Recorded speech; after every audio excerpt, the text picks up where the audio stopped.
Episode 7, Young Man and the Three. We got a great episode this week, Mr. Dereck Lively. We taped this, a little context, we taped this last Wednesday in Washington, D.C. We had a few technical difficulties with some of the post-production on it, and so we're going to put this out today. Mr. Jason Gallagher has decided to grace us with his presence today for a bunch of reasons that we will get into. And our friend Pablo Torre, right now the leader of the Young Man in the Three Fantasy Football League, is in the building. Pablo, what's up, dude?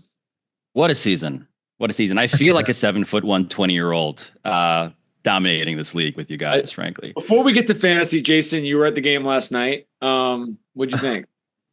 Oh, Thunder Mavs? Yeah. Pretty good. I predicted beforehand that I thought the Thunder were going to win because they really, really, really need to win. They need to beat the Mavericks. You didn't see that kind of urgency from the Mavs side. I think there was a little bit of just like, yeah, let's try to win it. But with the Thunder, it was like, no, we need to show we can beat this team, So, yeah, it's a fun rivalry. Those fans hate Luka more than any fan base, I think, in the NBA. What does that mean? How do you express a unique hatred of Luka? Pablo, do you know Jason's weird thing where he's basically like a fan of both teams? And he's gets dragged back and forth between both. Yeah, somehow he's creating original musical compositions that pay tribute to Luka while living in Oklahoma City. It's very it's polygamist in a way I didn't think was possible, frankly. Good way to describe it. I get called out by everyone under the sun. You would think it would make people happier, but it doesn't. I try to plead with the Oklahoma City folks. I pay taxes here. My money's going to the new arena. I'm doing my part. But yes, I did make Hallelujah as well. So point being, though, it's just really, really spicy. They just really, really, really dislike Luka. I don't know how to explain it. It's like there's no real appreciation for what he even does, I don't think. And it's just pure. He was also last year in the playoffs, like it was his peak against the Thunder. It was his peak complaining against refs like we've ever seen. So they got to see that side of him, which I think did not leave a good taste in their mouth. Jason, Pablo and I have not been to a Thunder game. I'm saying that, Pablo, correct me if I'm wrong, but we have not been to a Thunder game in person yet this season. Correct. Can you describe what it is like to watch them play defense? I mean, it was swarming last night. It was, and without their arguably best defender. Yeah, I mean that, Tommy. Fellow fantasy football league member Alex Caruso. Caruso was struggling shooting last night in the first half, and they were just like, get him off the floor. But like, if you watched basketball or watched that game, like the amount of little things he does is so crazy, and especially on the perimeter where it's like, okay, Lou Dort's going to be on Luka, and then the other perimeter guys are going to have Caruso and Cason Wallace. And so there's just like no switchability whatsoever. All those guys go over screens. Like it was pretty crazy. Like Luka had no answer, like zero answer. And the only reason why Dallas was in the game is because they have the like herkiest, jerkiest player ever in Najee Marshall, like making the weirdest shots I've ever seen. So anyway, so that'll be something. I mean, Mavs fans are really holding out hope for PJ Washington being the difference. I will say, beyond being in a fantasy league that, again, I have been dominating with Alex Caruso, my algorithm has been getting Thunder defense clips. And just the idea of Caruso and Lou Dort, they put two on the ball, but somehow they're covering the entirety of the floor. Just like them flying around is just amusing to me. Like, I'm not a guy I'm not the type of NBA nerd who seeks out defensive sort of discipline, but that I'm like, this is just, it does defy like actual math that they should be able to do this. Yeah. Well, here, we were talking about this with Joakim the other day, Pablo. I think what we all have to put into context a little bit is they've played 0 games with Chet and Hartenstein together. And so they're on a historic offensive pace without those two playing together. So in theory, in June, if healthy, knock on wood, there's a world where they're running out a last 5 minutes lineup of it's crazy. Caruso, Dort, Jalen Williams, and one of those guys going in and out. And so when you have that, it just is. It is like this has become an overused sort of comp for football, basketball, whatever. But there's a Baltimore Ravens 2000 quality to them, of like the swarm is a good word. Like they're big and they're mean and they keep. Is there a Ray Lewis though? Who's the guy? Who's the character at the center of it who feels like We're gonna do some episodes with them coming up, and that's a good question because I feel like the two of us can't answer that. They can answer that. I have a hunch. I have a hunch that it could turn into Jalen Williams. The reason being is that he's the crowd guy. Like he is the guy who's yelling into the stands. Like he's just I think it's just in big playoff moments we'll see that like come alive. He didn't have a great playoffs last year, but super young. I could see him growing into that. I could see that. I think of Dub as like an Ed Reed. Even when I describe how he plays on both sides of the ball, he plays like a free safety, like he's completely positionless, even for the current NBA, and he's just kind of floating around and then attacking. Yeah. And I feel like if I were to make a guess before sort of like asking them, I would guess it is Dort because I think Dort is the guy that's been there the longest. I think he's the sort of like physical heart of the defense, and he's the one who is. When Luka comes to town, like that's who he needs to see basically. And so that I feel like, I don't know. Before we get to the fantasy stuff, Pablo is a host of an incredible podcast, Pablo Torre Finds Out, that's been around for now 18 months. When did you start? Yeah, launched September of 2023, which is somewhere in that zone. We obviously, Jason and I are biased, but the stuff has been incredible. It feels like every 3 weeks we joke about it. He comes out with some crazy heater. Completely. I have no idea how you make this show. I think it's the best sports show. I think it's so great. Good job. I love that you guys can sense the Jimmy Butler hanging over, looking at like just like exhausted dynamic that I am going through to make the show. But believe me, one of the hardest things to do was like, and I think I did like leak it. I end up inevitably previewing stuff and working on to Tommy because everybody does that. But I'm like, Tommy, I think I got this Knicks LeBron tape, man. I think I got this thing with like Tony Soprano. I just like, there's just some things where I'm just. I am so genuinely in love with the feeling of getting something that nobody is expecting me to have. Yeah. I mean, so thank you. I will say this. I mean, all three of us know this on this call, especially when you're doing it with us. And not everything is sports, but I would say whatever, 85, 90% of it is sports. When you're doing it with a sports lens now, and you don't want to manufacture shit, which is happening all of the time, and you're basically finding real, whether it's a videotape or data or information or whatever it is, like you're basically combing through an extremely small pile of like it's not like there's a ton of this out there that no one is, trying to get. It's like you are going and scoping this out and then also doing it in a way, in my opinion, at least, but I feel like Jason and I probably share this. You're doing it in a way that is extremely measured and fair generally. And then there's so much shit in media now that is like, you can go do this and you're basically gonna, whether it's you're editing in a certain way or you're kind of you're being willfully disingenuous about your takes. These are things where you actually are going and finding the information and then almost like presenting them to the audience to let them, take it how they want to take it rather than being like, this is how you have to think about this. Yeah. I think the sort of encapsulation of what my show does is the same day that we won the Edward R. Murrow Award for sports reporting for an episode about like a trans athlete who is bad at sports, which is again, sort of my way of like, let's melt some cheese on this vegetable, right? Like you're bored. It's a culture war story. Let's talk about somebody who was living the opposite sort of real life caricature of what you think that is. So that was like that day was the same day that we tested all of the athlete weed. We published that episode of just like, what is Magic Johnstone? What is that strain like? We did that with Katie Nolan and Dan Soder. So we use journalism to do, I think, something that I am proud of, that terrifies my parents, which is take stupid things seriously and serious things stupidly. We're trying to be smart, but also like very openly trying to make ourselves and hopefully you laugh. And journalism to me is like, yeah, man, I come from the world of magazine profile writing. I was the guy who was like the barnacle on James Harden's leg for like a profile, like that was my old life. And now I'm like, what if I were to use these things for my own personal curiosities versus trying to put someone on the cover of a magazine? And so it's this thing. Here's my question for you, Pablo, with your Pablo Torre Finds Out, with your curiosity. What about the NBA? Because this is a NBA and WNBA basketball specific show, but the NBA right now, because it's going on. What are you curious about this season? Maybe that you haven't talked about on the show yet. Yeah. I will say there is one funny story that I'm working on, which I don't entirely want to give away, but I'll just tease it because, I'll just tease it.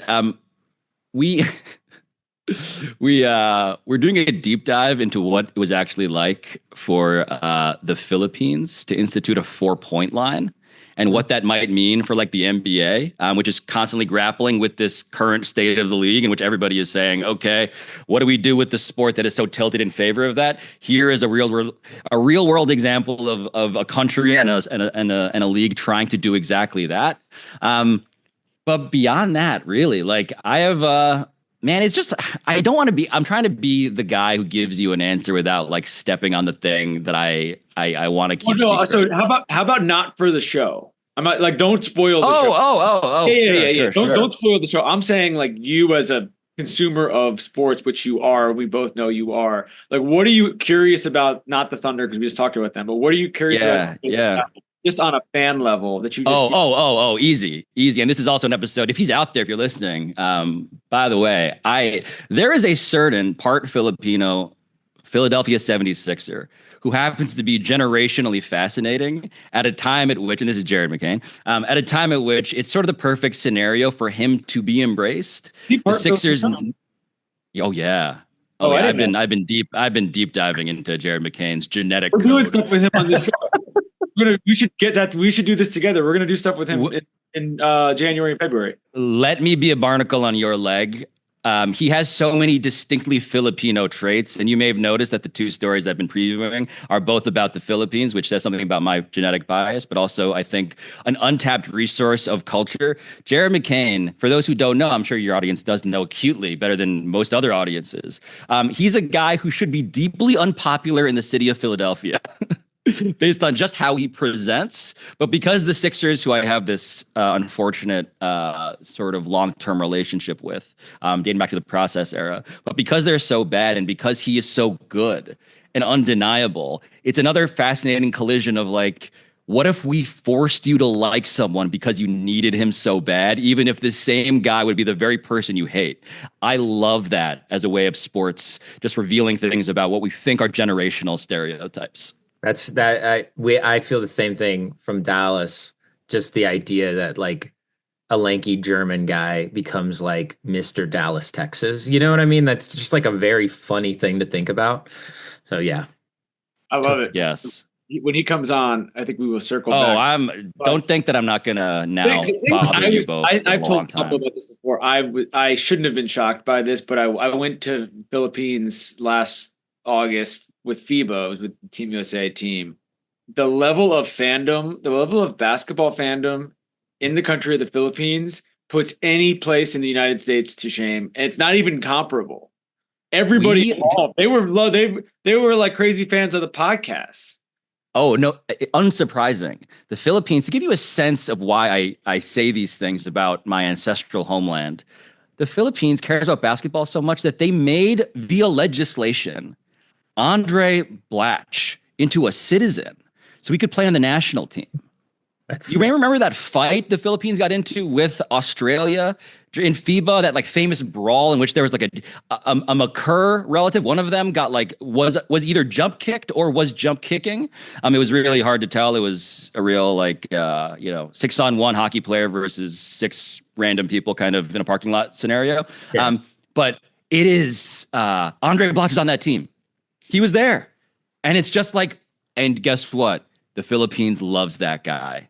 They may be the only country that will ever love that guy this much, but that's how much they love and need basketball. Jordan Clarkson is on the team now. I'm trying to think of any of the other pros. Yeah, it was a, it Yeah. was, it was a, it was. I mean, the thing that was most striking to me would be, and this wasn't even just with players. This was coaches, anyone affiliated with the team. All the military guys all over Manila, because we were just in Manila, had the AK-47s, and they would be putting their guns down to take selfies. You're like, this feels unsafe.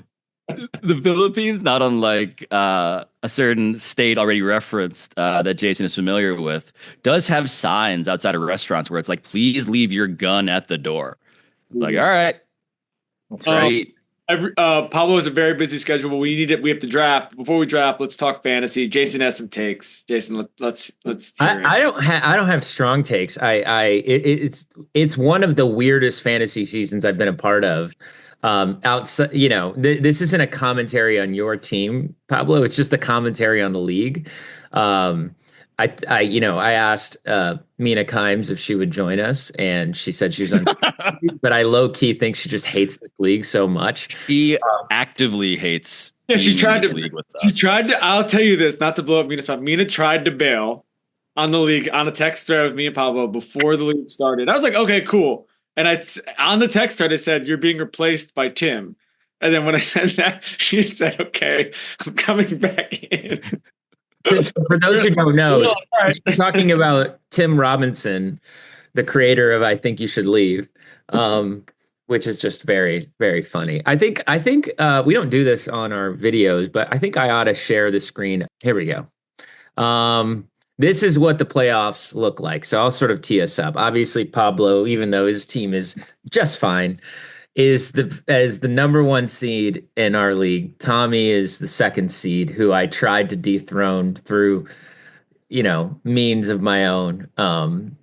Yeah, I think you could explain that briefly. I thought it was Okay, it's pretty simple. There's a group chat. I think people should know that part. There is a group chat, and it's not used very frequently because there's some high profile folks in there, and then there's people like me. But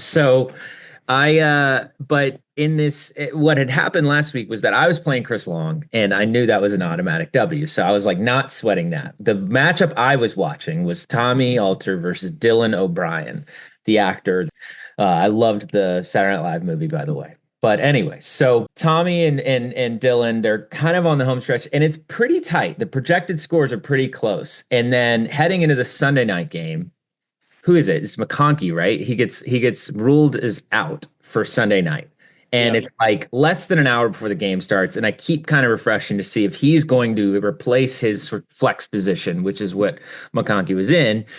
And what wound up happening was he never replaced it. So I just teed it up on the text thread and I said, "Hey, Dylan, we don't know each other. That's okay. But just so you know, McConkey's out. And if you want to replace him with someone, you ought to do so." And because I did that, the best available sort of flex position person, who was it? It was Palmer, maybe? I can't remember. But Mina snatches up because Mina has a vested interest in Dylan losing that game.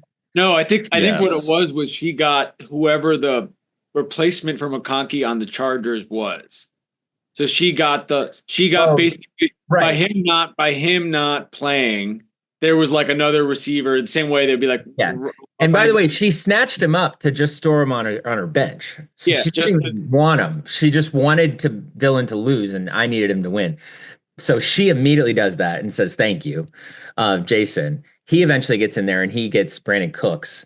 And there's some this debate about whether what I did was, Yeah, an ethical alarm was sounded. Yes. But I in the will league. say this. I will say this. It's two things. One, people are like the fantasy gods are now again. It's like I couldn't be more Ricky Gervais, just complete atheist when it comes to fantasy gods. They don't exist for me. Like, no, I'm done with this. I have to intervene in some way. And two, I did this in a public forum, so I did it. I did the unethical thing about as ethically as you could. So it's not like I side texted. that I will to your credit, while I thought the behavior was egregious, to your credit, you did do it to everyone, including me, everyone's face. Yeah. So there was nothing that's right. There was nothing about it that was underhanded or like, oh, you called Dylan behind everyone's back. Hey man, by the way, da-da-da. No, like you went and did it. And I would just say the fantasy karma gods spoke on Sunday, where the guy that's been carrying me all year has been Lamar Jackson. Lamar Jackson was on a bye this week. I was basically playing Derek Carr with my quarterback. I was playing a lot of people. It's in a 14-team league who should not be starting in a meaningful fantasy. That's an important detail. We were a 14-team league. And I was the last pick in a 14-person league. I would say Gus Edwards brought me over the top because of your actions. I don't think that Gus Edwards would have done that, but I would say that there was a higher power that brought in. I think that we should also mention the point discrepancy. There are a few people in this league who have a real beef, Mina included. So many haters and losers keep on trying to claim that Mina Kimes, star NFL analyst, was unjustly treated by the fact that she can't apparently manage a lineup to the point where she may have led the league in points. She was 1 or 2 with Dylan, I believe. Dylan, similar complaint, but did not make the playoffs, to which I say, you guys clearly just are bad at this. Yeah, Mina was one. Mina was one. Mina's Gino's paradox. Mina was first in points, and she 6 and 8. That's tough. That is pretty tough. Tears shed. And who was the other person? It was Dylan who also was the second leading point getter in our league, who was also not in the playoffs. I just like how, if you're to identify in this 14-person league, who are the people most associated with the sport of football? You'd say Mina Kimes, Chris Long, whose team name is Beat Tommy, by the way, speaking of people who are actively on a crusade against Tommy. And probably PFT commenter. PFT.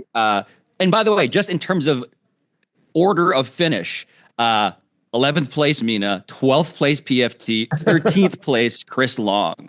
And 14th Sean Evans, who won last year. Who won last year. And follows and knows his stuff. I think it's funny. I didn't see this. I didn't realize George Niang made 45 waiver moves. By the way, so George Niang, speaking of people who are busy, just happens to be playing for your Cleveland Cavaliers, leading the Eastern Conference, and also maniacally trying to make the playoffs. Well, this is the thing. That was his season. This is the thing. Caruso did this last year and made it. Yes. He was Caruso. If you want a sense of what Alex Caruso is like on a waiver wire, watch those clips I was referencing of him playing defense. Yeah. It is just a relentless churn.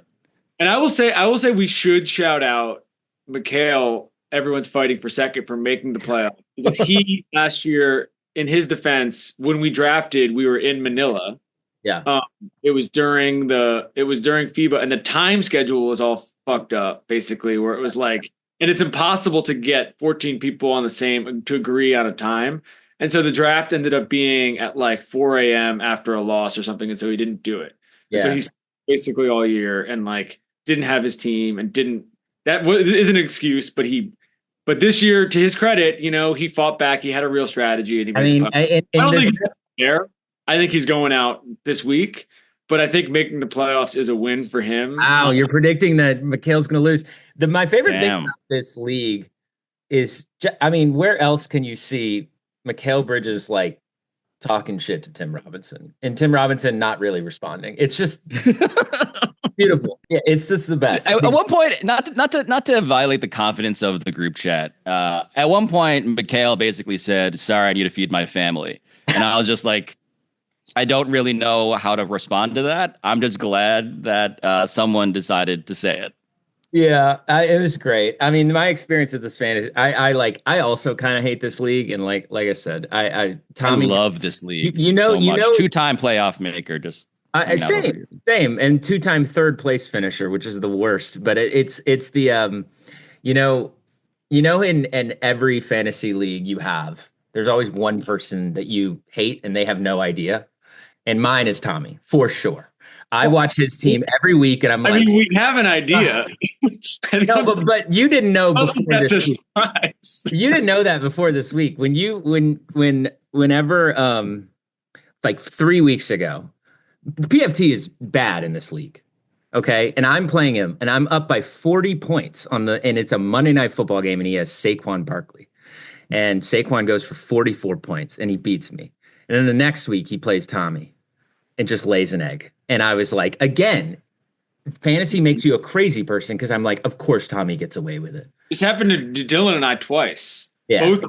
Both times it went down to it was within 3 or 4 points. I will just say before we get to the draft, you guys have been in this spot in other leagues. The unfortunate thing about being a commissioner, it's a lot of responsibility. Heavy wears the crown, blah, blah, blah. The unfortunate thing is nobody wants to see the commissioner win. No. Chris Long is ready to storm the Capitol over how Tommy has been the leader of this league. But I will just say that you're in a tough spot of if I finish 9th every year, everyone's going to be happy and no one's going to pay attention to me. But then it becomes a point of, well, then why am I like? What's the point of me doing it if I don't have a chance to win? And I will say that my Yahoo grade was like a C- off the draft. They didn't think a good job. They were wrong. Lamar Jackson. My pick for Super Bowl MVP. Putting it on this show right now. Lamar Jackson this year. My pick for Super Bowl MVP. He brought me to the promised land. And so I just feel like I don't blame Jason for doing it. He's got to do what he's got to do. I just think that the fantasy karma is a real thing. No, it's not. I just think we need to drain the swamp. Okay. I just think we need to drain the swamp. I think. What about if the last place finisher has to be the commissioner the next year? I think that's funny because that's the worst job. That isn't practical. That's the problem. Because there's no way Chris Long. Problem is just ran through 11 of the 14 people in this league. I would say outside of this Zoom call, I'd say this to all of their faces. They are not. Mina could be if she wanted to, so keep her in this thing. Nobody else would know how to be the commissioner. They're all very busy. That's great. Yeah, if you guys want to be the commissioner, that's great. If we tell Cam or Mikhail you got to be the commissioner, and it means you got to set up a draft in between like mini camp or whatever it is, we don't have it. Yeah, it's like hey Taylor Rooks, could you please be the commissioner of the league while you're doing sidelines? Can you just like do both at the same time, please? Taylor's another disappointment. Started off hot. Yeah. Taylor covers the NFL every week. That's the irony. Right. Forgive me. When I said that, who would you associate with the NFL? Yeah, Taylor, who had made 26 moves. This is ninth place finish. This is the beauty of fantasy. You literally have a Super Bowl winning player and two of the better NFL media reporters out there covering the sport. Yes. None of whom make the playoffs. And these three people on this call who don't know shit about football. Pablo's the Chiefs. Pablo runs through everything. Pablo's part Filipinos. If I hate anybody, it is Tim Robinson. I just want him to know that. Why? Second round of the draft. Because I was named the part Filipinos because I had Josh Jacobs, who, yes, is part Filipino.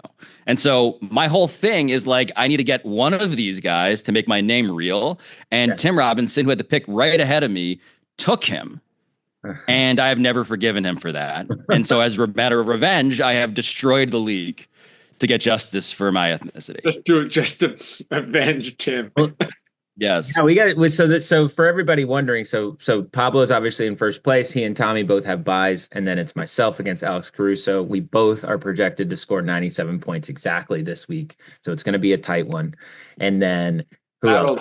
And then Mikhail battles Tim Robinson, and that will be very entertaining. I'm always undervalued because Chris Boswell always goes for like 20 points on kicks, and it always gets me over 100. He's my star. Yeah. Oh, that's right. You have the Steelers kicker who has been whoever wins the Jason Caruso one is the true king of OKC. We can say that now. I love that. Yeah. I'm down for that. The newest young man in the three, member of the family, correspondent, Mr. Dereck Lively. What's up, sir? Man, just happy to be here. It's definitely a little cold up here, but it's gonna be all right. But you got the footwear ready. I got the Uggs. I stay cozy with the sweats. We're gonna get to a lot of basketball stuff in a minute. We talked about this in dinner a couple weeks ago. Sure. You're one of the more interesting, just like multi-curious, multi-hyphenate players and just professional athletes, I would say, not even people in the NBA. Yeah. What are your hobbies right now? I actually picked up one since then. So, a lot of players in the NBA spend their monies on cars, on jewelry, on X, Y, and Z. I got a lot of like childhood dreams that I've been trying to live out now since I've been able to have the ability to. So, I'd probably say a couple weeks ago, I just bought a I just gave the money to my people to get a new saltwater aquarium, saltwater fish tank in my office. I currently have 6 fish tanks. I have a wall full of Legos, anything from 200-piece Legos, 5,000-piece Legos, 10,000-piece Legos. I just started picking up, collecting cards again, no matter if that's like Yu-Gi-Oh cards that I found in storage, Pokemon cards, and my mom's old basketball cards, and I'm trying to figure out if they're worth anything. So we're going to get to all those, but let's start with the aquarium. Okay, so you have 6 aquariums. I have 6 tanks technically. One's like 20 gallons, and then it goes 30, 55, 60, 63, and then a 260 gallon. And what are in them right now? So one tank is like a community tank. It has angelfish. It has different rams. It has different little just community fish that goes together. Some tetras, some Colombian tetras, some neon tetras, and then the main fish in there are the angelfish. They're like the big old triangle fish that you kind of see off Nemo, but they're for freshwater. I got a goldfish tank. It's a bunch of goofy goldfish. My discus tank, I actually just lost 9 fish in 2 weeks. Well, 9 fish in 2 days. How does that number compare? So all my fish got worms, which is interesting. Huh. So they all got sick, and they all went down one by one. And then I have a little koi tank, and then I have a little guppy tank that's like just breeding and growing, and then I'm gonna feed those guppies to the 260, which is like my Amazon River tank. So and 260 is that's the Mississippi River. Yeah, that's the big boy. It's the big boy. It has all like the Amazon fish. It has I have a silver arowana, Arctic arowana. Well, not an Arctic arowana, an albino arowana named Arctic. I have some red parrots in there. I have some Roseland sharks. I have an albino alligator gar. I have some albino geophagus too. So yeah, I'm a fish guy. When did you can you walk everyone through when this became a part of your life? All right, let me think. So when I was a kid, I was always watching videos on YouTube about reptiles, about fish, snakes, lizards, and I always wanted to do that, but I never had enough space, money, or time or patience to set it all up and do it right. So since I'm not doing anything besides basketball, so when I'm home, I'm just working on my little hobbies and working on my little enclosures, I guess, because I like to sit there and just kind of watch them grow. And are you out in the off season? Are you out on the water? Nah, I try to. I'll try to go offshore fishing, but I never catch anything. The only thing I've ever caught on a hook was a crab, which makes no sense.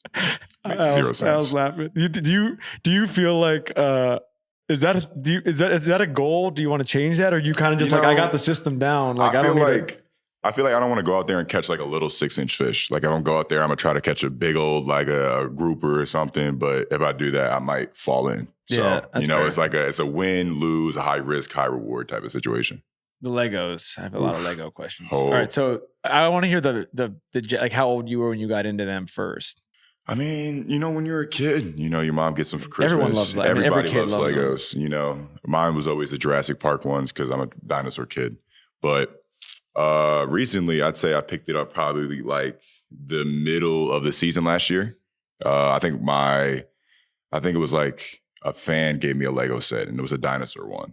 And then next thing you know, I bought all the dinosaur Jurassic Park ones. And then I bought all of the cars. And then I bought all of the animals. And then I just kept going and going. So you were kind of not off it, but you just weren't focused on it before the fan gave it to you? Exactly. And then once crazy. the fan, I guess the fan kind of like unlocked like a hidden memory. And then I just kept going with it.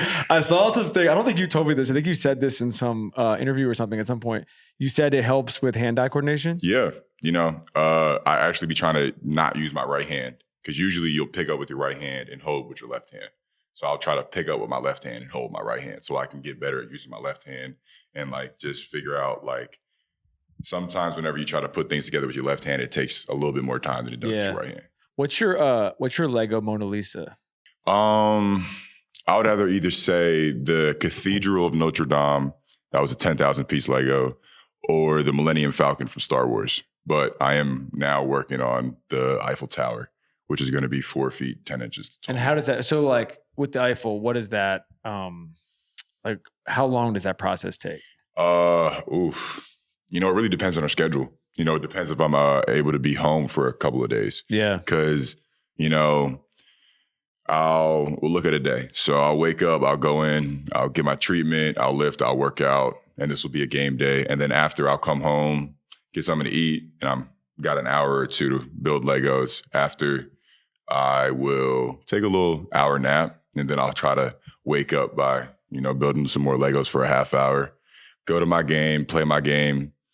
And then when I come back, depending on how much time I have at the night, I'll try to get, you know, another hour and a half, trying to build a little bit more. But if there's nothing, I got a good 6 hour time span. It's funny. Do you know Jared Allen at all? Yeah, definitely. So we did one of these with Jared a couple weeks ago in Boston, and we were talking about building keyboards because he builds keyboards in his free time. That's technical. Yeah, I mean that's a little bit of a different beast. That's way different. But I would say like what he said was he basically was like he says it's like a relaxing thing that he has to have in his life to make everything else in his life work. Yeah, that basically having this process of this thing where you can just like intensely focus on something that has nothing to do. He's never going to get into the like keyboard business. Like it's not going to be his job for sure. But it basically is like his outlet in a way. And it feels like, I mean, you got a bunch of them, but it feels like there's an element of that with you too. No, yeah. I definitely say because, you know, like, look, we're dipping in and out of a city in 36 hours every 3 times a week. Yeah. So think about the amount of times that you're just living out of a suitcase. You're always moving. You're always getting on the bus. You're always getting on the plane.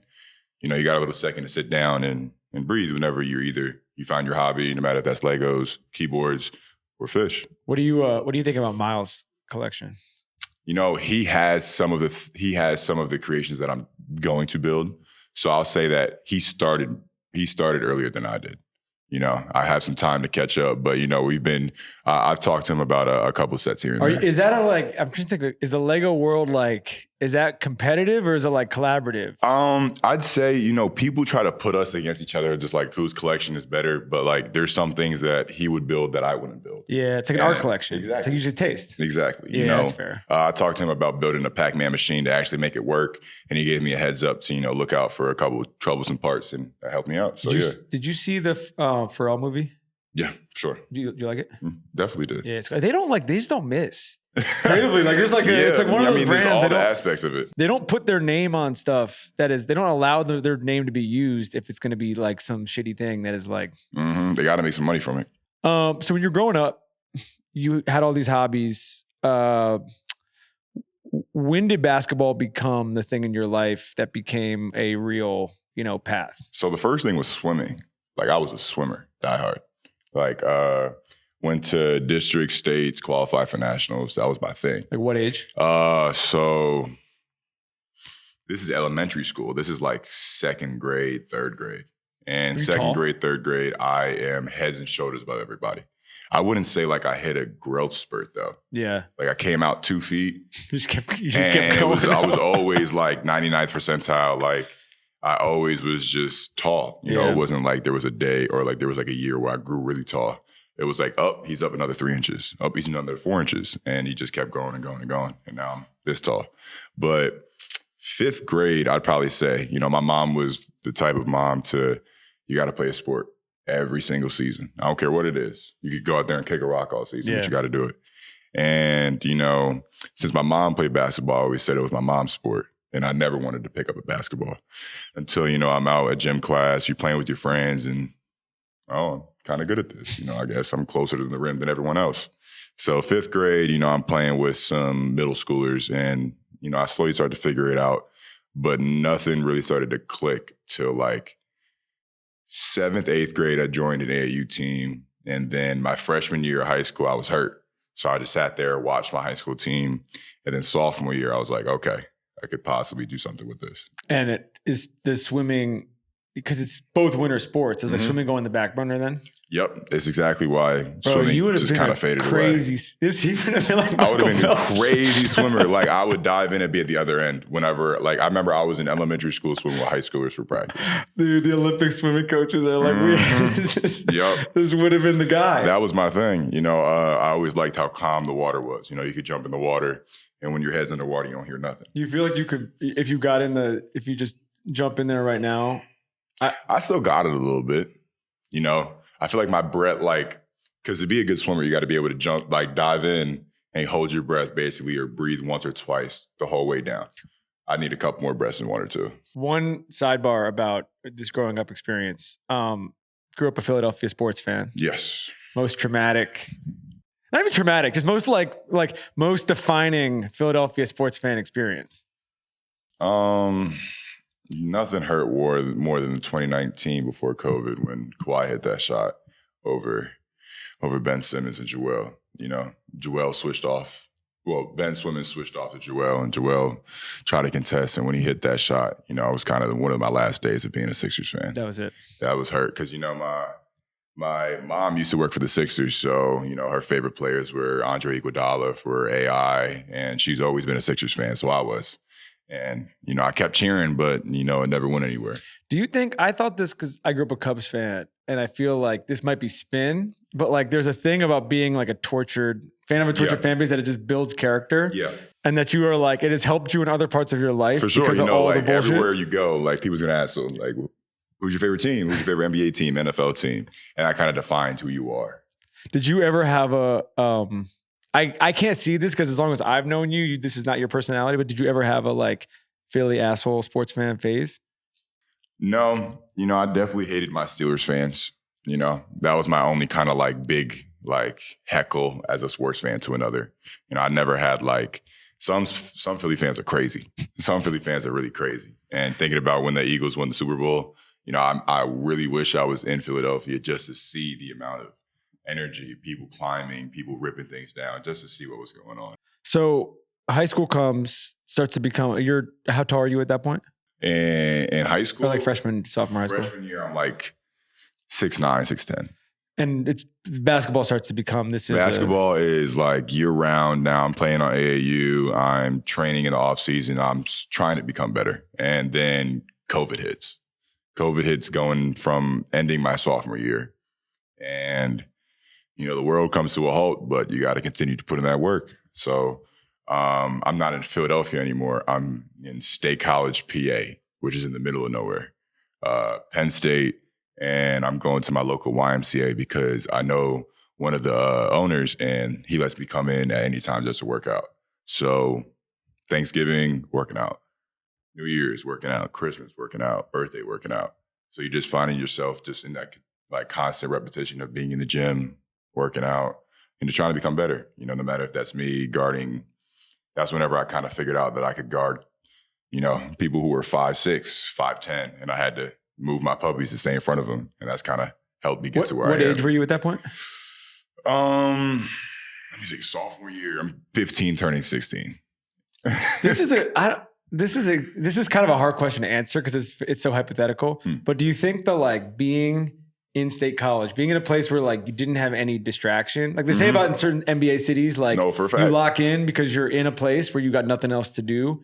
That helped you lock in a way that like if you were somewhere else, you still would have had a great career, but like it wouldn't work in the same way. 100%. You know, I feel like I gotta say thanks to my mom because you know when my mom was looking for a new job whenever she left the Sixers, she was like, I'm choosing to. You know, we lived in the hood, we lived in Philadelphia and North Philly, so it was just finding the best option for our family. Yeah. So she takes me and my dad to State College where it was peaceful. You know. You could hear a pin drop a mile away. And, you know, there was not that. The only thing I could get in trouble with is if I fell off a tree. You know, there's literally nothing you could do out there. Yeah. So when the recruiting starts, when it starts becoming clear, okay, what's the Penn State basketball program saying when like, we got this dude right here? Honestly, you know, there was I got a lot of stories about that. You know, there was Penn State was my first offer. They were officially my first offer, but I think they offered me my sophomore year. And my freshman year, they told us that they didn't offer anybody who was a freshman or sophomore. And then I looked at a couple of my teammates, and then they got offers by Penn State. So it was kind of just like, So we're starting it off with lies already. Yeah, that's Got tough. you. That's Because they tough. thought that since my mom worked there, that they had me in the back of their pocket. And then slowly, as I started to grow more and more, they realized that, their chances were slipping. So they were just, that's a fumble. They're just there. You're just Yeah, sitting that around. kind of happened with a couple Philly teams. The Nova thing feels like it feels like a very specific, like at this period in your life, they're doing their thing. Yep. They're just dominating. Yep. And so was that a thing that was there any consideration or 100%. I always they would have like some recruits come out for their where their Navy team would play their white team, and they would bring out some recruits, and I would always be invited, and I'd love to go. And whenever my junior, senior year comes, and I didn't really get an offer from Villanova, I'm wondering why. And then one day I get a call, and they said, well, we love you. We love you as a player. We love you as a person. But, it just seems like, you're not going to fit us because we don't offer people who's not going to be staying for more than a year. We don't offer one and dones. But then that year, they offered a one and done and had someone go out of there after a year, which is cool.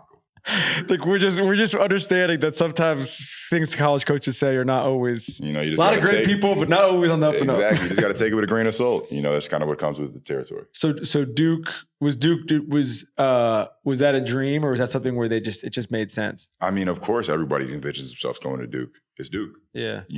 And it was just going through my process. I was just trying to be as open-minded as possible. And the more I thought about it, the more I came to a consensus that it was a no-brainer if I didn't choose Duke. I saw this stat. I was looking at this in the train down here. It's a good stat. 82 blocks in college, second most by a freshman in single season Duke history, 10th most by any player in program history. Mm-hmm. Do you feel like there was a jump that happened because of the program there defensively, or was it just a thing where like this was going to happen no matter what school you were at? I feel like there was a jump because I had the trust and I had my teammates and my coaches had my back. There was thinking about my college days, the first half of my season, I think I averaged probably 5 and 5. Like not even 5 and 5. I was the biggest number one player to go to Duke, biggest bust, and biggest number one player to go to Duke and not do anything.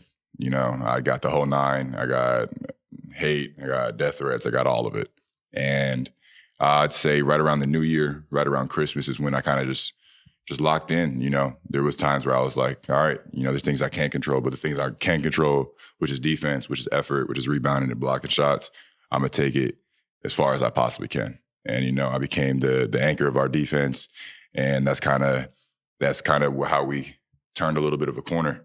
And then we ended up finishing the season really well. We went to 32 and we lost to Tennessee, but, we were undefeated at home. So that's definitely something to stand on. When you look at those things, the attributes you just mentioned, Mm-hmm. just like looking around with younger players, other guys in the league, whatever it may be, do you feel like sometimes that's a thing that is either like overlooked with bigs or maybe like tough to always, understand if they're not in the right situation about their ability to do things like that? It's very tough. I think about it. A lot of NBA scouts, they're not looking at the stats, they're looking at the floor. They're looking to see how you act, how you carry yourself, what you do, and how hard you do it on the floor.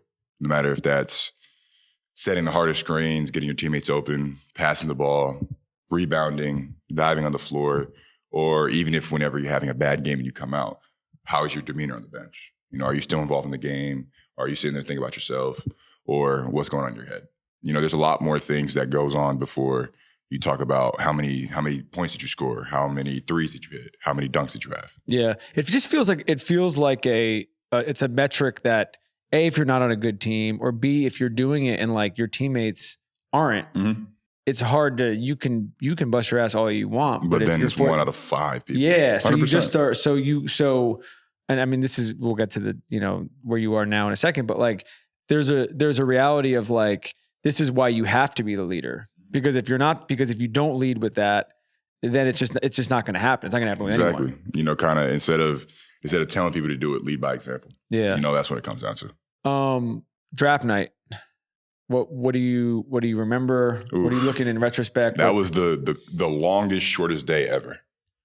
I felt like there were so many things going on. There were so many things going through my head. You know, all I can say to anybody going to the draft, just stay off your phone. Just stay off your phone. That's the best thing you could do. You know, everybody's going to be saying anything from any social media, from your family, from your friends, from your old coaches, old teammates, and none of them know anything. You know, none of them are right. None of the social media platforms ever got 100% of the drafts right. So all you got to do is just sit there, pray, and just hope for the best. When you say that, you mean just like information? Like they're trying to tell you what's going to happen? People are going to try to call what's going to happen. People are going to try to put out a list and be like, this is probably what's going to happen.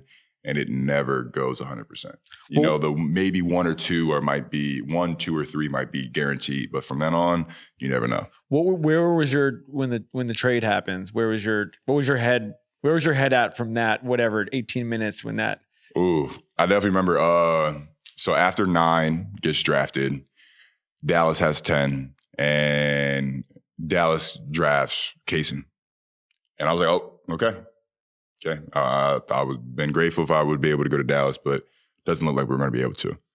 And as the 11th pick starts to, you know, and he comes out, someone taps my shoulder and says, OKC and Dallas are going to be in a trade. It was actually Rich Paul.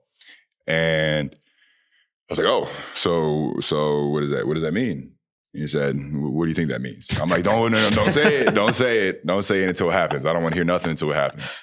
So as between 11 and 12, I was shaking. You know, I was sitting there, my hands were sweaty. You know, I was starting to sweat. And I was sitting there just waiting to hear my name. And whenever they finally said my name for the 12th pick, it was a dream come true. So there was never a period where you're like, I'm going to OKC. Honestly, I definitely thought I was going to go to OKC because as soon as Kaysen got picked for 10, I'm like, okay, the only other places that probably could take me might be OKC, New Orleans, or et cetera. It's a funny hypothetical. Literally, like you're going right, and then 2 seconds later you're going left, and then you're going straight, and then you're going backwards. So it's just so many thought processes going on in 5 minutes. What was your as we and you know it's all happening in real time, so it's hard to like make too broad of a judgment. But this has been such a great rookie class already, and so like your perspective with these guys now, this is kind of like it's your fraternity in a way, the people you come into the league with in a way. And so just like looking back at just what they've accomplished already, which is, you know, a lot for a class like this in a year and a half. You know, just looking at how many different stories, you know, how many different pathways, how many different journeys people have gone through. You know, there's a lot of people who I've known from playing against AAU from 7th and 8th grade who have made the league. Some of them been in college for 4 years. Some of them came overseas. Some of them have had so many different stories that, you know, it's kind of just makes you just look at your situation, be grateful. You know, there's a lot of situations where people have gone through a lot of bad things. Yeah. Some people have had to give up a lot of things to get to the point, to get to this point. So it's just looking at all of the different people and all the different pathways just makes you look at your own as, okay, you know, I might not have thought of it as this way, but I'm grateful I had to go through it this way instead of that way. JJ and I did a pod with Wemby when he came to the States right before the draft, and he hadn't really done much before then. We had talked to him a couple of times, and then when he finally came to the US, we did it in the US. Were you watching his stuff and his highlights and everything? I mean, like, let's be honest, like it was probably like a year before he could get drafted, and NBA was posted him on every social media platform. So like it was impossible not to, you know. But you know, he's an amazing player. You know, he's been the next face of the league. So just trying to connect, you could see how the NBA is trying to connect the American basketball to European basketball. So just seeing how they're trying to branch out internationally, I'm excited for it. You know, I went to Abu Dhabi, went to Madrid to see, and that just shows you how far basketball can take you around the world. Is it a while when you go? I saw this in Manila with USA last year, how crazy they are for basketball there. When you go to the other parts of the world, 100%. How nuts they are. Like in Madrid, Luka is God. Like Luka is God. Like you think that there's a lot of fans in America. No way. Are you like God plus because of him? One of his disciples, man. One of his disciples, trying to keep him, trying to make sure he's good. That's a good way to put it. Yeah. But it's just like, you just gotta like look at what he's doing. Look how he's carrying himself. Look at how he's making sure that if he's last on the bus, he's making sure he's signing everybody's jersey, forehead, phone. Everybody's going to be taken care of. It's a good way. So you get to Dallas. Your first impression of him on the court and off the court. All right. So when I get to Dallas, he's not there. You know, I go through a whole training camp of like the summer league, preparing for summer league, after summer league, and then working out to try to prepare for training camp to start the season. And we've been playing 5-on-5 for weeks, and Luka finally gets there. And so what they do is we play 5-on-5, and they put me and Luka on the same team for the first time. And that game, it was the 15. I think it was either 15 or 11. And I'm pretty sure the first plays were like 4 back-to-back lobs in a row. And he's throwing lobs, and I'm like, is that a lob? I'm just going to jump just because. And then I catch it and I finish it. And I'm like, wow, like he really he puts it at the dot each time, without a doubt, no matter where he is. And you had no conversation with him before? No clue. Like, no clue. I mean, like, I got a text like, welcome to the team. Glad to have you whenever I got drafted. But we never had a conversation. We never really played together. And it was lob dunk, full court lob dunk. 3, he's going to look like he's shooting it, throw a lob dunk. And it was that the whole season. What do you think that it's hard to say this because some of it is this is just natural. This is just who he is.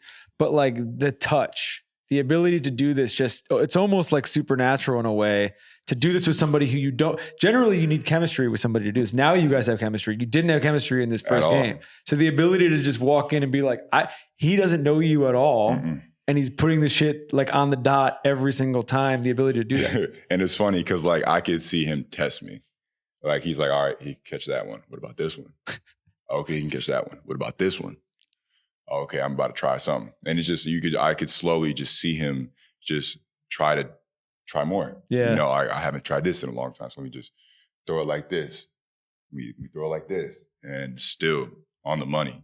And just, I don't even know where he gets his touch from. I wish I knew. I would have had it too. We did we've done a couple pods with him. And the first one we did, we were talking to him about some of this crazy shit he would do in practice, like shots and stuff like that in practice. Yep. And there was like, he's so kind of like blasé about it. Mm-hmm. Like he does things that everyone like. Watch this. Yeah. Did you have a couple of those where you were? I've had actually a guy, like pretty much every time he comes out of film, you know, the ball rack, there's a ball back in the rim as we walk out. And every time without count work, without missing a beat. Bet it. He damn near makes it every time. And if not, it's in and out. But the one that stands out to me is at All-Star in Indiana.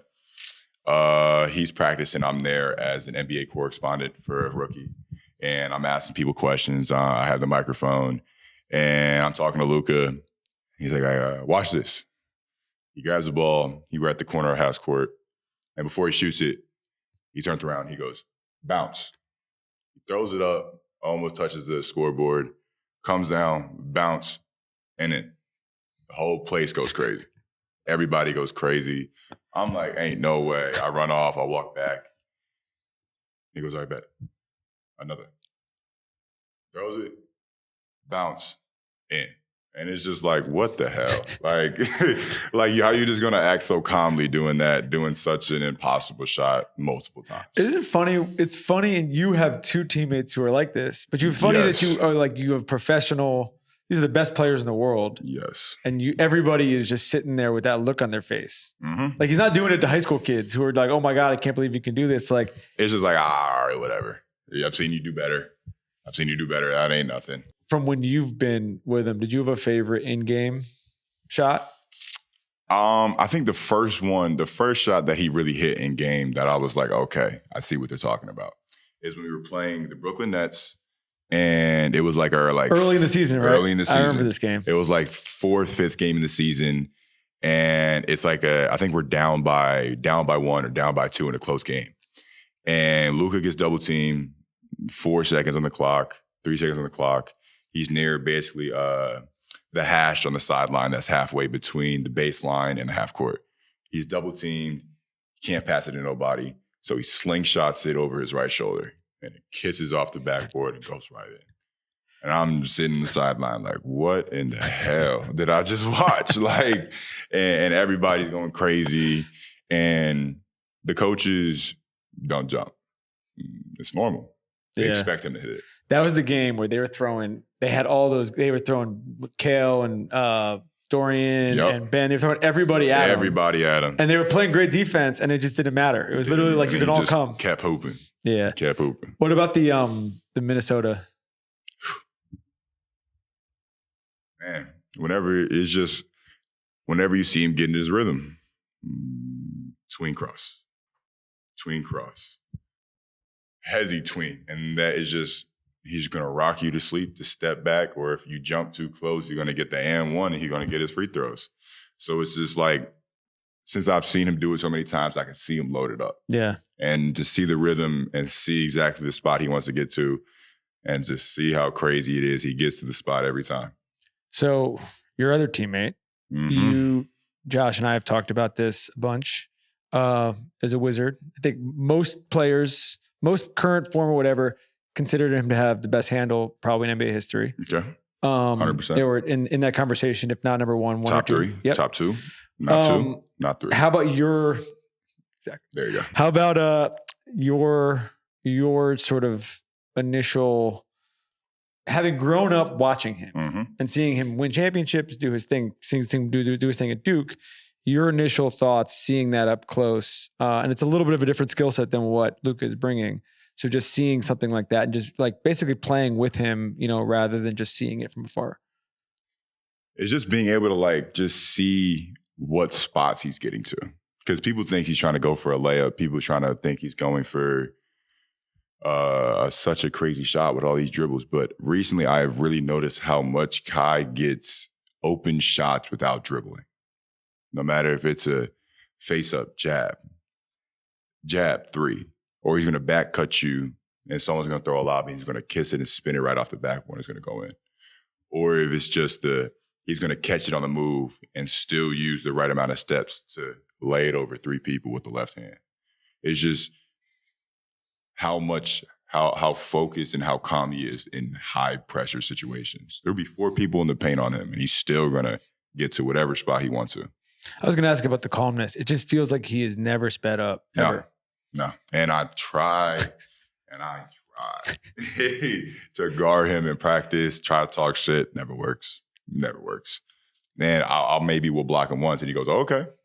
And he'll kiss it off the top of the backboard and go in. And it's just like, okay. Like, what are you going to do? It's like you poke the bear and you deal with the consequences. Yeah, you guys got 2 bears. It's 2 of them, man. It's crazy. This is why it's not fun. That's exactly. that's the problem. And then sometimes, coach will try to put me on the opposite team and tell him to go at me, and then just try to make me guard them and try to make me learn how to stay down, how to not bite on different things. But, no matter how hard you try, they're still going to get to what they want. Do you think that obviously playing with them has helped every part of your game, but even these runs in practice? 100%. 100%. It builds chemistry. And it also builds, like knowing how they want to play. Yeah. Like if I see how they score on me and I see someone who's kind of my size trying to guard them the same way in the game, I know exactly what he's going to do. Yeah. So if he's going to go right, I'm going to circle under and go left to make sure if he misses, I'm going to collect the offensive rebound and put it back. I want your favorite shot, but I'm just going to say from the jump. I don't know if I'm not saying this is my favorite shot of his career, but the left. The left. We play like the Nuggets game was such a high intensity game. And just in that moment, hold up. Let's back it up. Kyrie, so what we do as, on the Mavericks for shoot around, we'll shoot a half-court shot after everything for $1,000. If you make it, everybody gets to shoot. Whoever makes it goes on to round 2. You get 2 shots on round 2. If you miss both, no one gets it. But if someone makes it, they get to keep it. I've seen Kyrie make 2 left-handed half-court shots. Left-handed. I don't think you understand how hard that is. Do you remember when? It was probably only 2 or 3 games before the Denver game, because he was reaching, like, he was always trying to shoot with his left, and everyone was doubting him. And then he was really starting to make it with his left. And as soon as we see him back to the Denver game, as soon as we see him come off of the pin down and he catches it and he goes into a floater, everyone's like, he's not shooting with his right. Oh. And when it finally went in, man, seeing everybody storm the court, seeing the place go crazy, I think that was probably like top 5 moments I've seen in basketball. I remember watching the game. Like personally, in person, top 5 moments I've seen. The freak out. I remember like Bron was freaking out on Twitter about it. People, you have like a visceral reaction like seeing it. Left. I don't think you understand how hard it is. People can barely swipe on their phone with the left hand. To shoot a basketball left-handed without using your right as a guide and put it on the money is insane. I've been trying to focus on my left hand, and there's no way I could do that. You've talked about your personal growth defensively in different interviews and things like that. In terms of getting acclimated to the league, now being like a year and a half in, what do you feel like you've learned? Like, what overall in the first year, what do you feel like you learned the most just on that side of the ball? That's really hard. It's really just not biting on any fakes, not biting on any cross or any type of move they're going to try to set you up, because they're really not looking. If I'm on the ball, they're not looking to see if I'm in front of them. They're trying to see if there's anyone behind me, because if they can get behind me, they can get any type of shot off. No matter if I recover, they're going to step back to get a shot off, or if I don't recover, they're going to get to the rim. So if they see a one-on-one situation, it's cookies. Yeah. So really just trying to see how knowing people's strengths, know your player personnel, knowing what spots they want to get to, and knowing which way they don't want to get to. So if they like shooting, going right, well, say if they're a right-handed player, right-handed, they're going to try to get to the rim. Going to the left, they're going to try to do a pull-up because they don't like to finish with the left. So I'm going to force them left to have my help right there. But instead, sometimes I might not have my help, but I'm going to have to be square as possible and slightly shade him left so he doesn't get to his dominant right hand. What point last year did that start to feel, you're never comfortable. If you're comfortable, you're probably not in a good place. But you start to feel like, okay, prep aside, player personnel aside, because sometimes you have to play people to understand this. Yep. But like, you feel like the speed was something that was that you were sort of able to adapt to? I'd probably say around when we came back. So when we came back from All-Star break, I really set into what the stillness, the pace, and the game really, really slowed down for me. Because I remember the game slowly just slowed down with each game. You started to know more, but you still make like a rookie mistake. You'll jump, you'll come off your feet. But then it's just after that, and then going into the playoffs, that's where you kind of really have to take it play by play, stop by stop. Yeah. When you guys got Gafford and PJ last year, you and Gafford obviously complement each other so well. Yep. And your ability to just never give the defense a break, where it's like one of you sitting, one of you's getting the ball, the other one is just kind of doing their thing. Yep. Were there things you learned from him? 100%. It's just learning how he views the game versus how I view the game. There's different aspects of like he'll know how to play a certain player. He'll know how certain players will try to guard us, or he'll know just like different positioning. Yeah. To try to, if it's a miss, get into better positioning so that you have a higher chance of getting it. Or even when it comes to just he's stronger than me, which is no biggie. We all know that. But just telling me how to like use my leverage, how to make sure that like, since people are stronger than me, how to make sure that they're not overpowering me or not making it egregious to where they can just push me out of the way. When we were talking earlier about the energy and the sort of the intangibles of all of this, you've done both well. Coming off the bench versus starting, your mentality in terms of like, if you're coming off the bench, are you like, I'm coming in hot, I'm here to just basically like, kind of plant my flag right away, versus take your time finding yourself while starting? Or is it basically the same mentality? I would definitely say it's when I go into the game, I'm not thinking about getting myself going. I'm thinking about getting my players going. Yeah. If I get if I get Luka or Kai a mismatch, or if I get Luka or Kai going downhill with speed, then everything goes in. Yeah. Everything goes according to the plan. Doesn't matter if it's me getting a lob, doesn't matter if it's me getting a hook shot, it's going to be a swing to the corner. And if that's not a shot, they're going to swing it to the wing. And if they don't like the shot, they're going to redrive. And I'm already going to be on the opposite side waiting for them to throw the lob because my big is going to step up. So it's just really just I try to get back into the blender. I try to get the ball moving. I try to get all my teammates involved, because then when everyone starts touching the ball, that's whenever, we make the right plays. That's when everyone starts to feel happy. But whenever everyone's coming down to shooting one pass shot, people get hungry and people want to get theirs off. That's when I try to. And you could see it. We could see it last night. It's like when you just you had a bunch of highlight reel plays, but at the same point, it was like that's getting everybody going. Literally, like no matter whoever throws a lob, no matter who's catching the lob, it's having that connection. Like, okay, like my teammate trusted me to jump, but also I had to trust him to put it on the money. What'd you notice with the difference with playoff basketball versus regular season? You gotta like the film, the studying, the player personnel, the understanding their plays, and just understanding our plays.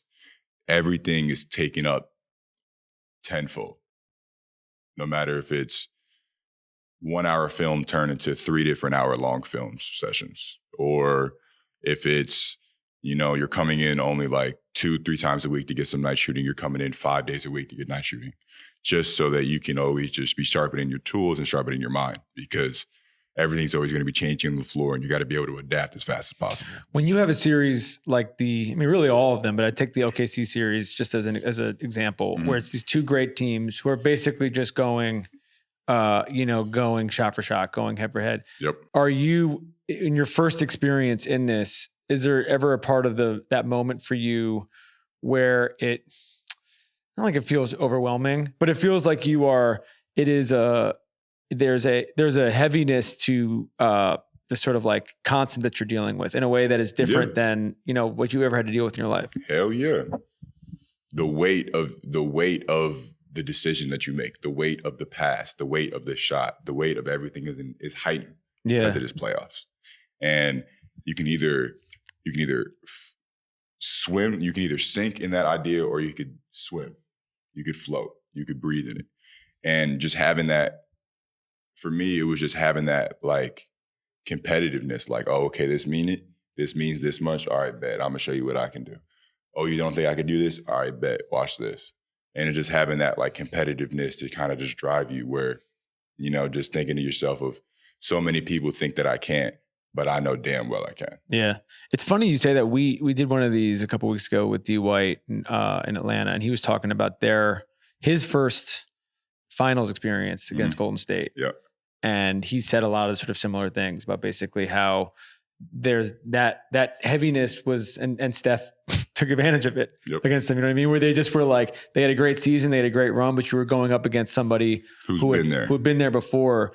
Was there a part of you with, it's a great team, was part of you with Boston where you're like, these guys have been here before and it felt a little bit different for them because they had that? It was just how still they were. No matter how much things got out of control, it was just how steady and how still that they appeared to be. You know, no matter if we went on a 12-point run, they knew that they were going to steady walk us down. So it definitely took me by surprise to notice that, and I've never been in there before. So it definitely, I started that and I wrote that down and noted that place. I was there for game one. That place gets loud too. Mm-hmm. That shit is like, I mean, every place gets loud, but you guys get loud. When it's the finals, it's just, everybody, there's just that much more on the line. Yeah. This year, you guys are currently your top 10 in offense and defense efficiency, even though you guys have played 5 games together total. Some of the new teammates kind of wanted to run through Clay, Najee. Clay, Najee, Q, Spencer. It seems like, last time was a perfect example of this. Mm-hmm. It seems like every night someone is kind of coming out of the woodwork to step up. Exactly. With all those guys, what have you kind of noticed in this first 2-month stretch that you didn't realize before you were teammates with them? How they play, how they view the game of basketball, just who they are as a person, people who guess, who think they know them and makes perceptions about them, will say different things, and then you finally meet them, and it's like, okay, they're that. They do things their own way. They do things a little bit differently. But I feel like it has been a joy to have each and every one of them on the team, because they each have brought in a little bit to the team that you never thought they could. You look at Clay. Everybody's looking at Clay as Clay, the shooter. So it's just having that weight on the floor allows everyone else's game to open up. You look at Q. Q's finally, look, he's coming into his own. He's feeling very well. He's feeling very comfortable on the floor, and he's shooting the ball well, and he's playing within our system very well. But at the same time, if you look, we're picking him up after every shot, no matter if he makes it or misses it. Look at Najee. Najee's been our junkyard dog. He's gone out there. He's given us energy whenever we've been flat. He's brought us back. He's taken things that we never thought could happen, and he's gotten out of bucket. He's gotten plays done, and he's done a lot for us. Spencer, he saved us from many games. Yeah. He's hit crazy shots, no matter if we think about Portland Trailblazers. We were even thinking about last night with the Grizzlies. He's coming down, hitting back-to-back threes in the same spot. Just having that confidence in your teammate to see him shooting that shot, see them taking them plays, and knowing that they can finish them, it just makes you go out there and just want to play that much harder and make a play just like it. And there is, obviously, injuries suck, but there's a gift in having the ability that people have to be thrown into the spot, and you guys aren't just winning because it's like Luka's going for 50 every night. Yep. Like you're having random people go off. Mm-hmm. And I feel like that's best. I feel like if we take our heaviest hitters and we play them and we drive them to the floor, they're going to burn out. Yeah. And that's not what we need. We need them to be able to be comfortable. We need to be able to have, look, Luka, Kai, you can go sit down for a sec. We got this. Yeah. We got to be able to be that team and be able to help them whenever they've been helping us this entire time. How have you personally in the last year and a half, with the West is just so fucking loaded. Yeah. And especially the bigs, it's like one night you got AD, one night you got Joker, one night you got Şengün, Sabonis. It's like never ending, and it's kind of, and it's the NBA. He's the best player in the world. But at the same point, like in the West in particular, it feels like you mentioned the slog, but it's not just like you're showing up to the arena and you just got to play. It's like, oh, you're showing up to the arena and you got to deal with Joker tonight. You got to deal with some of the top of the best of the best. Yeah. And, that just makes it that much better. If you make a mistake, they will expose you. Yeah. And it's just having that mindset in there of knowing that they can do that just makes you want to stay, sharpen your tools every day. It makes you want to know what they want to do. It makes you want to study film. It makes you want to be as prepared as possible so that when you're in those moments, you're not doubting. You're knowing what's going on.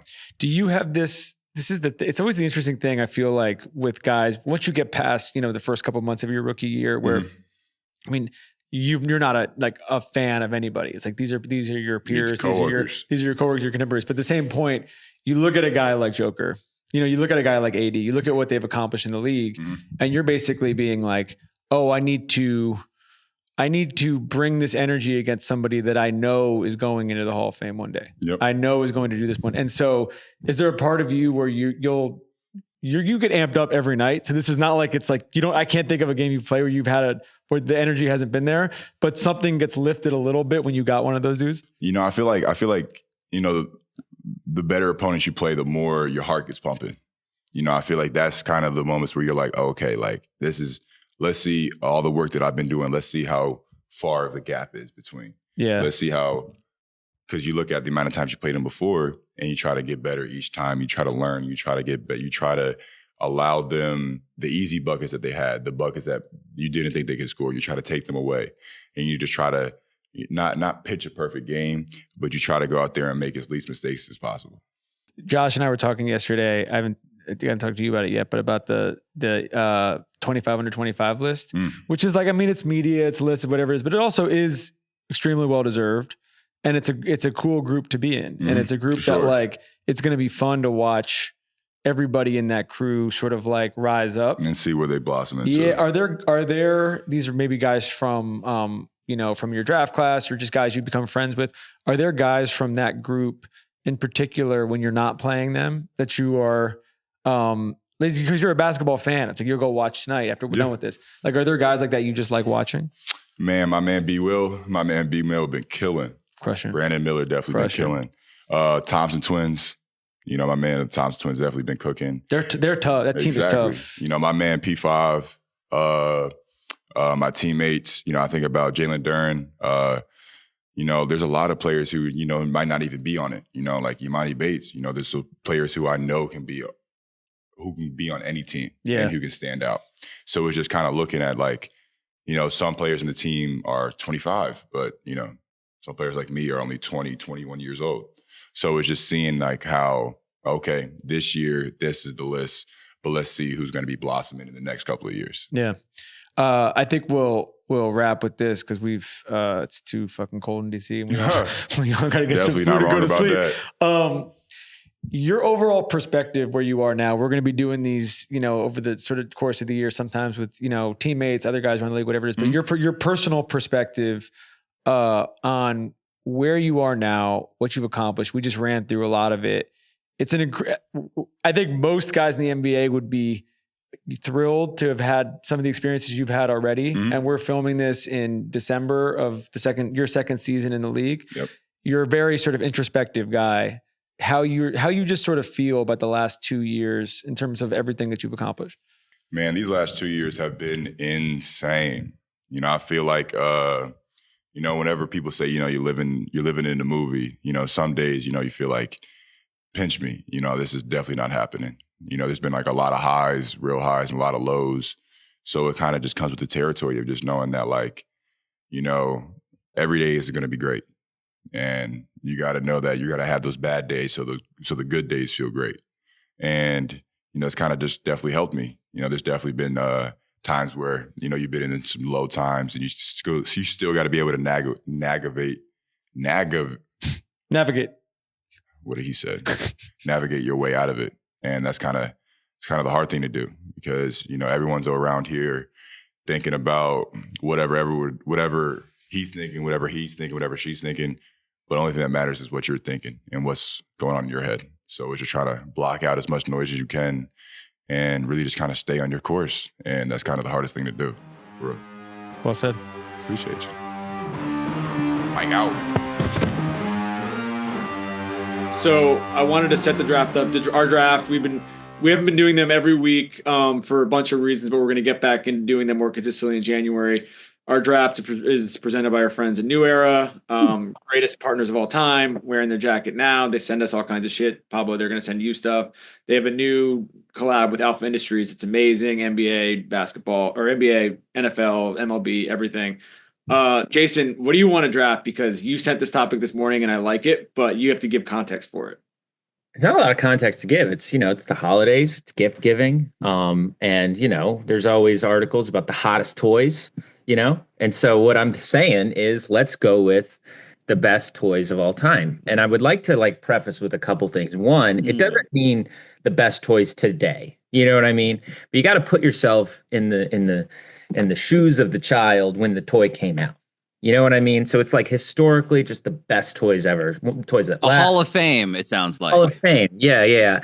And the other thing, which this was a rule that I took, but I don't know if you guys are, so I want to lay this out. Video games and video game consoles, do they count or do they not? I think if you take it, it has to be all of them. So otherwise, we might just be drafting video game systems. Would be because I had this question about board games. So do we want to count games? I think board games are fair game. For some reason, I don't count video games. So then no video games. Board games, thumbs up. Video games. I'll allow it. Yep. Okay. Pablo start. I'm second. Jason's third. We snake 5 picks. Of course, last pick again. An easy choice with the first overall pick of the 2024 toy draft. Pablo's Part Filipinos select the Super Soaker. Oh, yeah. The Super Soaker. You got to remember when the Super Soaker debuted, get the hell out of here. When the Super Soaker debuted, it was like Steph Curry arriving. We had water guns before, sure, but nothing had the range, the frequency, the style. It was a revelation. Like that green Super Soaker, it was life-changing, and I just want other people to feel the revelation that it felt to shoot water at that velocity and that distance. The Super Soaker is my pick. I like that pick. If you're a kid on Christmas morning and you get a super soaker and you're like, great, I can't use this for 6 months. With that attitude, you can't. All right, Tommy, you're up. I'm going Legos. That is that. Shout out to D Live, our guest this week. One of I would say the three preeminent NBA Lego collectors. I'd say he's one. Miles Turner's two. Wemby's three. Wemby, right? Yeah. Legos, any age, anything. Everyone loves Legos. Legos is the LeBron of, if you're comparing it to Steph, because they are not going anywhere and they have been around forever and they're just the best. They're also getting away with something that no other toy gets away with, which is also being an educational product. I believe Lego technically is also like, we did an episode about Legos on my show. I will spare the longer explanation. But it also happens to be like the most revenue generating educational company because they are also that. Dereck Lively, early on this episode, as our audience will have heard, says that he does Legos with his left hand to help with his mechanics. Fun fact. That's all. Fun fact. My first pick, this one's for the ladies. I'm going with Barbie. You gotta pick it. I was picking that second if you didn't. Yeah, I you said that was a bad pick? Oh, it's a great pick. I said it had to be a pick. What an ally Jason is. Wow. That's what they call me. And there's not much to it. Again, I'm thinking like legacy. She's just an all-timer. And then after that, I'm gonna go with the Slinky. Another one that's just I can't imagine being a kid when the Slinky came out. I mean, can I tell you something about Slinkies? And why I hate that pick? Okay, yeah. I'm from New York City. I didn't have a staircase. I lived in an apartment. And so the idea that I would get a Slinky and have no ability to slink was incredibly depressing, and I don't enjoy this pick. But it's it's something to aspire to, Pablo's a coastal elite. I still live in an apartment without a staircase, and I still feel this way. What's the opposite of a coastal elite? I'm a flyover elite. flyover elite bragging about your Slinky. Yeah. A flyover peasant. Yes. I'm going second pick, Rubik's Cube. Oh, that's good. I think it's you're gonna be really smart someday. Yeah. I just gotta have it. I needed to have that one off the board. All right, Pablo, you got two. Meanwhile, I'm going to take dinosaurs, specifically the Jurassic Park Cinematic Universe line of dinosaur toys. I was watching Jurassic Park recently, and I was marveling at how the practical effects are better than the CGI in like Gladiator 2 right now. And the toys sort of embody that. They're incredible. You go back and revisit these. There was a T-Rex they released for the Lost World movie, the sequel to Jurassic Park, where it was a giant T-Rex and there was a slit in the stomach where you could swallow other action figures and then get it out of the belly. And that's just like the highest end version of this stuff. Dinosaurs in general, to me, like dinosaurs poll so incredibly well. They have for literally 65 million years. Dinosaurs, my second pick. What? Sorry, I want to just take this moment of please to ask you. You said you had like a lot of takes on toys. Yeah. What's your biggest take? My biggest take. Can I use this as a segue to my next pick, because this is sort of why I was going to make this pick.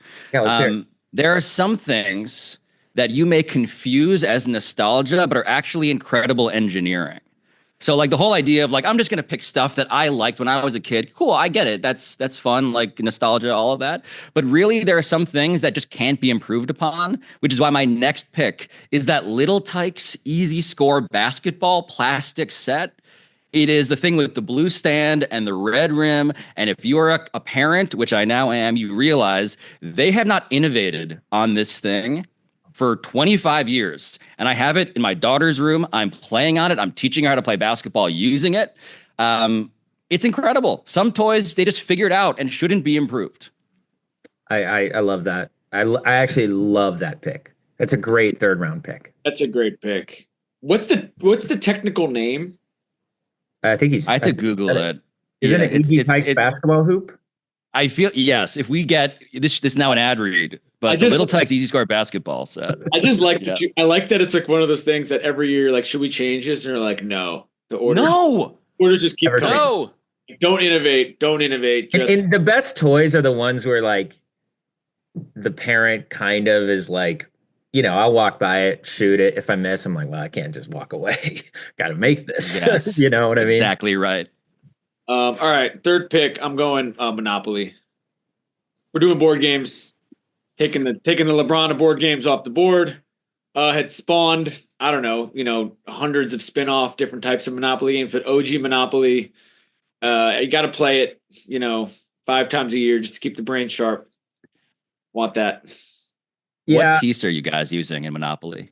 the dog every time. Yeah, honestly. Um, I mean, I'm the dog. I do the dog. I like the dog. I had a The I- boot. Pablo, are you really good at Monopoly? I picture Pablo being really good at board games in general. I have, like in fantasy football, I tend to have a strategy. I tend to obsess over things that I want to compete at. But it's just funny, man. Monopoly also is just like, hey, do you want to understand America? Here's a board game that's about us. Yep. I my kid hates Monopoly, and I got to be honest, like I didn't like playing it as a kid either. Like it's good for my personal take is that it's good for adults. I don't know if kids love Monopoly. It's just a long game. Well, it's a Learn commitment. about taxes. It's a commitment. I would say that. I don't. Maybe you guys will pick this one. So, spoiler alert. But I'm like, I considered Scrabble in this thing as well, and I was sort of 1 and 1A, and I think Scrabble's quicker, but it's the same idea of like if it's the three of us, or if it's the three of us and Isaac sitting down to play a board game, you're like we're 2.5 hours in. Like we're not just being like we're going to go play this for 15 minutes, Yeah. and go do something else. And so I think if you're of the age, if you want to go and run around and try a lot of stuff, Monopoly might not be your thing. But I do think, to Pablo's point, you can learn everything you need to know about the world by playing this board game. And so there is some value in that. I just think the person, like, I should probably know this. I don't know who invented Monopoly. But it's an ingenious thing to come up with Oh as yeah, as a game. I agree. Yes. I'm gonna go with Hot Wheels at 3. Oh, I had that. Oh, I was a I big had that. I was a big Hot Wheels guy. And Isaac loves Hot Wheels. I don't know. I feel like that's good for the third round to be there. Would you build the things with the tracks though? Like you could build like the loop de loops. Yeah, There's like aggressive, yeah. There's some really like unbelievable ones now. And that's the thing too, where it's like that thing keeps innovating, but the Hot Wheel just stay the same. And honestly, like a really good piece of a smart toy, not all of them, but like if you can license it, if you can, do like Avengers Hot Wheels and Star Wars Hot Wheels, like that, come on now, we're gonna be around forever. So now we're getting I feel like we're getting into a place where it's like there's still a lot of things on my board. A lot of toys. A lot of toys out there. I'm gonna go with Yeah, go ahead. I'm gonna go with the shucks. I'm between two. I'm gonna go with Play-Doh. Really debated it because sometimes I'm off on that. kids Top love 5. Play-Doh. There's this no. I'm telling you, kids love Play-Doh. Does Kelly love Play-Doh when it gets all over your couch? Like I feel like Kelly hates Legos. but I feel like the issue with I mean, I'm not hating on Play-Doh like generally. Play-Doh can be very fun, but it is Hear that, Play-Doh? Still can sponsor us. Let's go. it can be a mess. I think it can be a mess. It can be a mess if you're doing it before meals. I feel like it's a little bit limited in terms of what you can actually do with it in a way that is different than Limited to the limited brain. I don't know. I mean, listen, To each his own. What do you think, Pablo? It's not in my top 5. So Violet, my daughter, who is almost 5, loves Play-Doh. The reason I like Play-Doh more now is because I've also come to appreciate, maybe Jason's fluent in this also, but slime is a thing now. And if anybody drafts slime, I'm leaving this call. God, my brother. Yes, the slime, Tommy, and So basically, slime has made Play-Doh more acceptable because of how bad slime is. Yes. Okay, fair. It's exactly the classic scenario of like Play-Doh. Like, again, we can have objections to it. I understand it's messy, it gets everywhere, blah blah blah blah blah. But they were like, what can we do to innovate on this? And I'm like, we don't need to. And they made something that's just worse in all of the ways you already hated Play-Doh for. That's fair. Yeah. All right. I'm 4th. I think I just have to take this because it's a classic. I'm just gonna take the yo-yo. Yeah. Ooh. I'm fact checking something right now, and it is correct. The yo-yo was invented in the Philippines. So, well done. So is this the Tim Robinson version of this? This podcast has been brought to you by the Philippines Board of Tourism. It comes from the Tagalog word for Y', which means come and go. What year or was come it? back. It was invented. It originated in the Philippines, introduced to the U.S. by a Filipino immigrant named Pedro Flores. A shout out to another guy, Filipino, with a very Hispanic name. Yeah. Pedro Flores and I, lot we can bond over. 19th century, though, is where it originated in the Philippines, according to this, again, AI overview that Google gives me, which is probably inaccurate in many meaningful ways, but that is what I'm reading. Did the yo-yo make a comeback in the same way it did for my generation, sort of middle schoolish, when they started to invent the ones that would kind of like self-turn if you threw them down hard enough, and you do all these. They had ball bearings. Yeah, they had like special gears and stuff. Yeah. There's something nice about a super handheld toy that you could bring to class. Honestly, you can bring to like the airport. You can just, talk about hand-eye coordination. You don't need anything with it. It's a little bit like the stress balls, but a little more fun and active. And so I think that flexibility sort of like lends itself to a broad, variety of users. Totally. Yes, the original fidget spinner was the yo-yo. Yeah, it's true. All right, Pablo, you got 2 more. Pose it. Oh, okay. All right. In keeping with my theory, which I'm now just going to keep on workshopping about how we don't need to innovate on toys that were already perfect when they were made, I'm going to draft the kite. Maybe you're familiar with the work of the kite. I believe it appeared in like illustrations as far back as like Leonardo da Vinci. But what more than a bunch of string and some sticks and the power of wind to take you off into a world of imagination? The kite is what I'm selecting. Also, without the kite, I mean, electricity. I mean, where are we? That's right. Every toy owes a debt. The kite's coaching tree is incredible when you think about it. You can draw a line from the kite to the most fantastical video game system to a VR headset. You're welcome, says the kite. With my last pick, I'm going to go very specific and very personal because, if nothing else, I am deeply self-indulgent, as you may have noticed. Thank you to your audience for indulging it. I'm going to go with specifically Power Rangers. And this is why. I never got to buy these. I was born in 1985. And it's specific. And into this, you can get action figures and stuff. No one's really selected those. Let me take this, but specifically the Power Ranger. There was a toy called the Dragon Dagger. Does anybody know what I'm talking about? Do you guys have any idea what the Dragon Dagger is? No. Is it a weapon? It's a weapon that is also a flute. Oh, yeah. The Green Ranger. Yeah. Oh, you would call it, and out of the water emerged the greatest of the Zords. And all I wanted was on Christmas morning to get a Dragon Dagger, and I never got it. And the more I talk about it, I might go on eBay right now after this call and buy myself a goddamn Dragon Dagger. The Dragon Dagger is my last pick.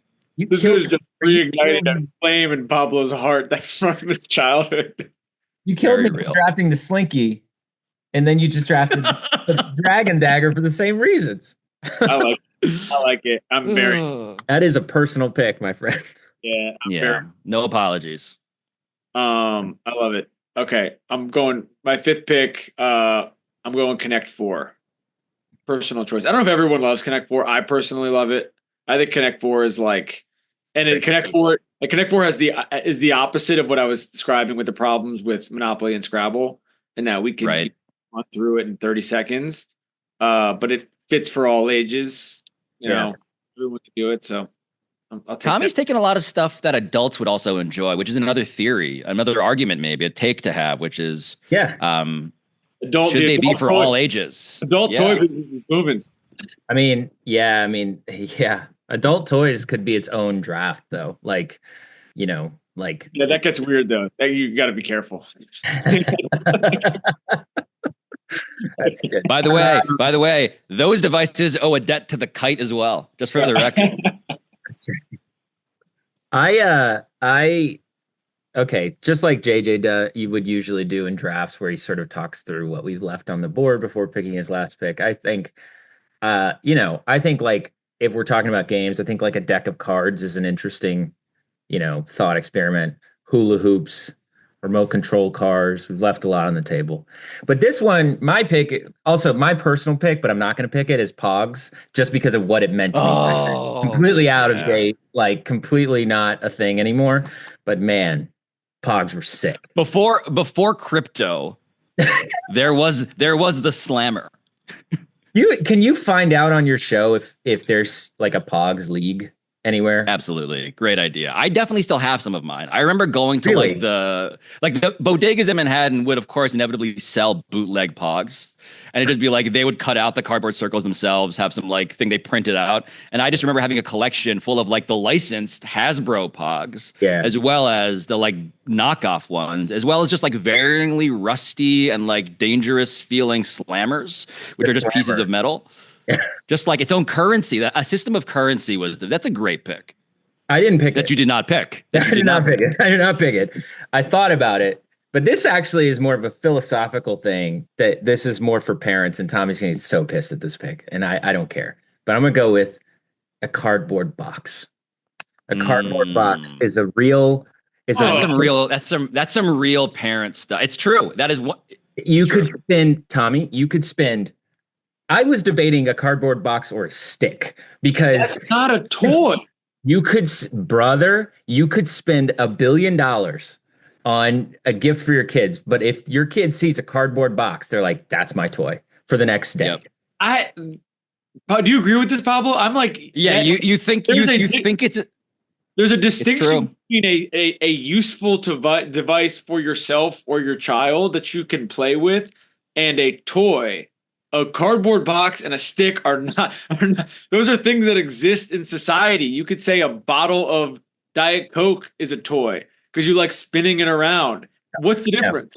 There's a reason why I saw it. Bottle cap. Bottle cap is easily a toy. Like people flip bottle caps all day long. That's not a toy. It is a toy, brother. It can be turned into a toy. And all I'm saying is that your reaction to Play-Doh, cardboard box, just shows how small you're thinking. I'm thinking about every parent knows what I'm talking about. It's true. Tommy has big childless energy right now. I was going to say maybe this is just childless energy. I just have my Play-Doh pick. I'm happy to be corrected on. I think that is something that is a personal sort of like earned experience, a taste thing. I fundamentally disagree with the idea that this is even a toy. I think that this is. The constitutional question. If this is a toy, then anything is a toy, basically, is what I'm saying. But you know what? Open it up. Teach his own. It's just true. No, Jason, it's happened to me. You think it's a thing you've seen in some, literally in Calvin and Hobbes, and you're like, does that really happen? Yeah. Yes. Every time. It's like I bought Isaac. Isaac has like a collection of lightsabers, and like he loves to play with them and stuff. But about drafting lightsabers. If he finds the right stick, it trumps the lightsaber every time, which is sort of insane. but he loves a good stick.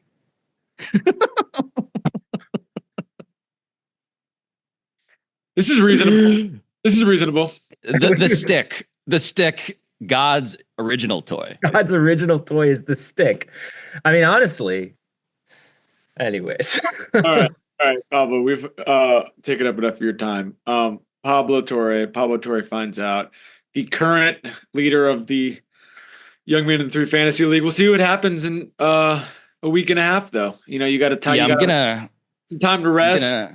Go to Cabo days. Jason's Jason spent too much time on this call. He's got to lock in because he's got a big time battle. 30, baby.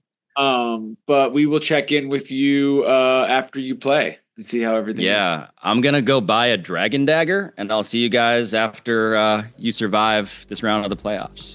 I'm gonna tag you in a picture with me in a slinky. Deeply triggering. All right, see ya.